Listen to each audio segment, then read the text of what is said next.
आज हमारा डेवलपमेंट कहाँ से कहाँ पहुँच गया है, लेकिन हमारा एजुकेशन सिस्टम वही 200 साल पीछे है। वही 12 साल की स्कूल की मजदूरी, 3 या 4 साल की ग्रेजुएशन के धक्के और इतने सब करने के बाद भी एक नौकरी के लिए घिसना पड़ता है। यहाँ पर किस्मत का फैसला होता है मार्क्स और पैसे से।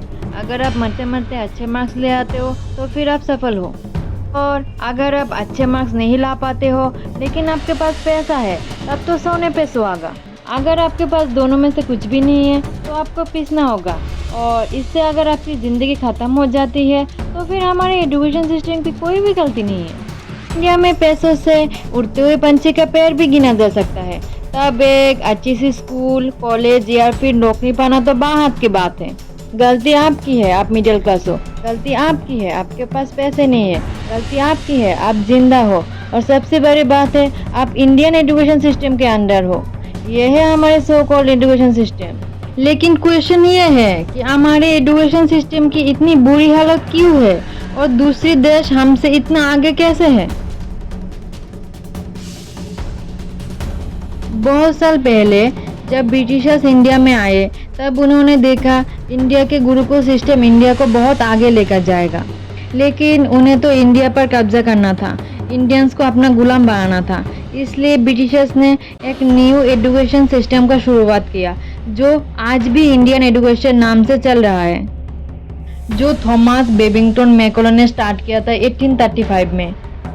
इस इंडियन एजुकेशन सिस्टम में क्या था? इसमें था इंग्लिश, और आज के डेट में इंग्लिश सिर्फ एक सब्जेक्ट नहीं है, स्टूडेंट की पहचान है, जो एजुकेशन के नाम पे चल रहा है।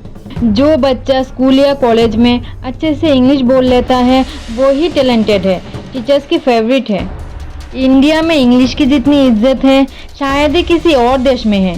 इंटरव्यू के टाइम वही कैंडिडेट्स वेल क्वालिफाइड माना जाता है जो इंग्लिश बोलने में और लिखने में अच्छा है। इसी के फलस्वरूप भारत दुनिया में सबसे ज़्यादा इंग्लिश बोले जाने वाले देशों में से दूसरा नंबर पर है। ब्रिटिशर्स का दूसरा प्रॉब्लम यह था कि उन्हें नौकर चाहिए था, मालिक तो वो खुद थे। इसलिए उन्होंने स्कूल में बेल सिस्टम का चालू किया, ताकि छोटे छोटे बच्चों को बचपन से ही मजदूरी का आदत लग जाए। सेम प्रोसेस फॉलो होता था वर्क प्लेस में, और आज भी सेम प्रोसेस चल रहा है। टाइम से आना, टाइम से टिफिन खाना और टाइम के हिसाब से सिलेबस रखना, फिर टाइम से घर जाना। बस बेल की घंटी की जगह घड़ी की टिक टिक हमें कंट्रोल कर रहा है। क्या हमारी गवर्नमेंट को समझ में नहीं आ रहा है इंडिया में प्रॉपर एजुकेशन कितना ज़रूरी है, या फिर उन्हें लगता है बनी बनाई इंडियन एजुकेशन सिस्टम में परफेक्ट है हमारे लिए। लेकिन सोचने की बात यह है कि इंडिया वर्ल्ड में 5th लार्जेस्ट इकोनॉमी होने के बाद भी ये सिस्टम चेंज क्यों नहीं हो रहा है।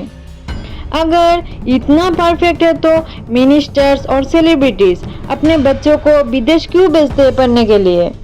सच्चाई तो ये है कि हमारी गवर्नमेंट चाहती ही नहीं है इंडियन एजुकेशन सिस्टम बदले। अगर students investment, money management, skill learning, communication, task management, risk management ये सब सीख लेते हैं तो गवर्नमेंट एजुकेशन के नाम पे नौकर कैसे पैदा करेगी। लेकिन आज के दिन में सबसे बड़ा क्वेश्चन ये है कि इंडियन एजुकेशन सिस्टम में हम अपनी तरफ से बदलाव कैसे लाए। ऐसा क्या करें जिससे हम इंडियंस अपनी स्किल इम्प्रूव कर पाए। इंडियन एजुकेशन सिस्टम में चेंज लाने के लिए गवर्नमेंट, एजुकेटर्स, पेरेंट्स और स्टूडेंट्स सब एक साथ मिलकर काम करना होगा। लेकिन गवर्नमेंट तो हमारे कहने से मानेगा नहीं, ना टीचर्स उतना हेल्प करेगा, पेरेंट्स भी समझने से रहे। अब स्टूडेंट को ही अपने लिए कुछ करना होगा। सबसे पहले हमें हमारे इंटरेस्ट को पहचानना होगा। कौन से सब्जेक्ट में हम अच्छे हैं, कौन से स्पोर्ट्स हमें पसंद है, या फिर कौन से करियर ऑप्शन हमारे लिए सही है, ये हमें पहचानना होगा। हम जिस भी फील्ड को चूज़ करेंगे उसके अकॉर्डिंग हमें नॉलेज बिल्ड करना होगा। हमारे पेरेंट्स को भी समझाना होगा हम कौन से फील्ड में अच्छे हैं, और हमारी रेस्पॉन्सिबिलिटी भी होगी पेरेंट्स को रिजल्ट दिखाने की। थोड़ा थोड़ा इम्प्रूवमेंट अगर हम अपने अंदर ले पाते हैं तो और कुछ ना सही, लेकिन स्किल के बदौलत हम अपनी ज़िंदगी थोड़ा बेहतर कर पाएंगे। तो आपका क्या विचार है इंडियन एजुकेशन सिस्टम के बारे में, नीचे कमेंट करें। और अगर आपको हमारी वीडियो पसंद आई है तो प्लीज़ लाइक, शेयर और सब्सक्राइब करना मत भूलना।